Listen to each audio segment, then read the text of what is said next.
Siku hizi kuna polisi jamii, lazima polisi tuwe na jamii ili tufanikishe kupunguza uhalifu, ndio Ndio. Lakini somo letu la leo unasema kuhusu lishe. Lishe na ukatili.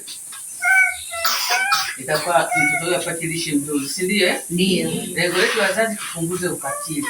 Ukisema ukatili ni nini? Tunaelezea ukatili dhidi ya mtoto.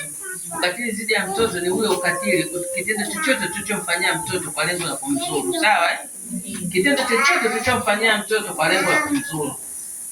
Unamfalisha kuna mzuru. Itakuwa ni shida hiyo.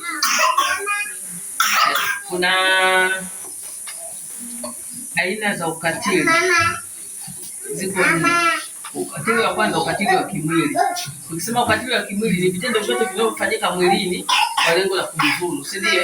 Kwa mfano kipigo, kukata wembe, kukata panga na makosa yake hapo. Kuna shambulio, hata mtoto kimpiga kofi moja ni kosa, si ndio? Shambulio la kudhuru mwili. Lakini hatusemi kwamba mtoto asioni, lakini kuna vipigo vya kupitiliza, si ndio? Mtoto ndio unampa lishe zote, lakini unamfanyia ukatili wa kumpiga wa kupitiliza.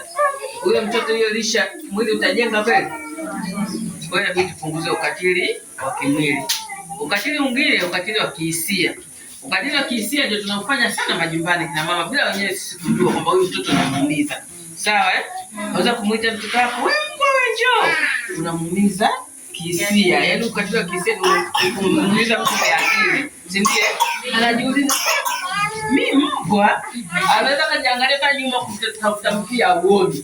Akikuangalia wewe mama yake huna mkia. Hebu mtoto akiwa mbwa na wewe mama mbwa. Kwa hiyo hizi kauli tuziache kwa watoto tunafanya ukatili. Mpe lishe zote, lakini ukimfanya ukatili ile lishe inapitiliza.